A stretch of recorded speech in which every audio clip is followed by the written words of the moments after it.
पहले लोगों को दिन में मक्खियाँ और रात में मच्छर परेशान करते थे, लेकिन स्वच्छता अभियान चलने के बाद मक्खियों की संख्या में कमी आई है और लोगों को उससे राहत मिली है। लेकिन मच्छरों का आतंक बदस्तूर जारी है।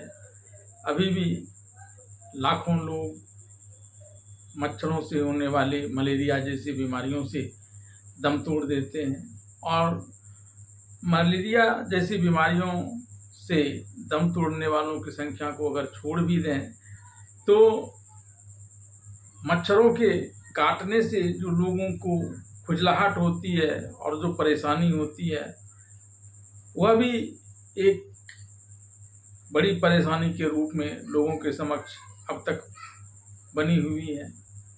लोग इससे बचने के लिए मच्छर रोधी क्रीम का उपयोग करते हैं, तो मच्छर रोधी अगरबत्ती का उपयोग करते हैं या कोयल का उपयोग करते हैं, और इन सब के जब उपयोग से जो प्रदूषण उत्पन्न होता है वह मनुष्य के लिए एक अलग खतरा है।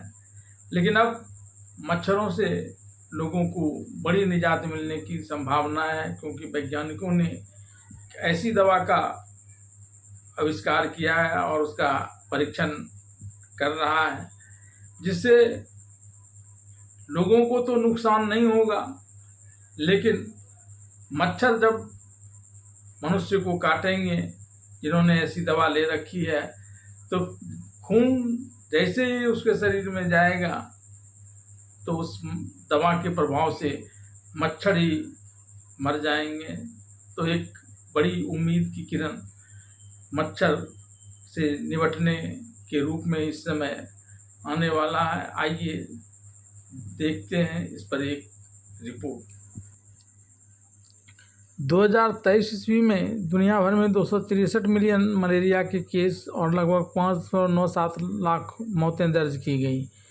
पारंपरिक उपाय जैसे मच्छरदानी और इंडोर स्प्रे अब उतने असरदार नहीं रह गए हैं, क्योंकि मच्छरों में कीटनाशकों के प्रति प्रतिरोधक क्षमता विकसित हो चुकी है और अब वे बाहर या अनजाने समय पर काटते हैं। ऐसे में मलेरिया को रोकने के लिए नई सोच और नए तरीके ज़रूरी हो गए हैं। आइवरमेक्टिन आमतौर पर रिवर ब्लाइंडनेस और एलिफेंटियासिस जैसी उपेक्षित बीमारियों के इलाज में दी जाती है, लेकिन अब यह बात सामने आई है कि जब यह दवा किसी व्यक्ति को दी जाती है और मच्छर उसे काटता है तो मच्छर की तुरंत मौत हो जाती है। इस दवा का एक मासिक डोज कई दिनों तक असरदार रहता है।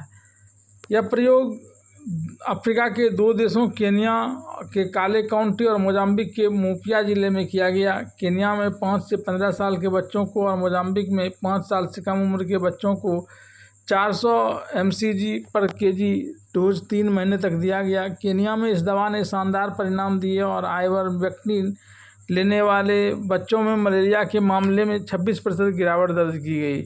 इस स्टडी में 20,000 से अधिक प्रतिभागी और 56,000 से ज़्यादा डोज शामिल रहे। यह स्टडी WHO की वेक्टर कंट्रोल एडवाइजरी टीम तक पहुंच चुकी है और उन्होंने आगे और अध्ययन की सिफारिश की है। कई देश इस दवा को अपने मलेरिया नियंत्रण कार्यक्रम में शामिल करने पर विचार कर रहे हैं। इस ग्लोबल की मलेरिया इनिशिएशन की निदेशक रेजिना रेबिनोविच कहती हैं कि यह रिसर्च मलेरिया के भविष्य को बदल सकती है। आइवरमेक्टिन नामक एक जाना पहचाना सुरक्षित विकल्प है जो मौजूदा उपायों के साथ मिलकर काम कर सकता है।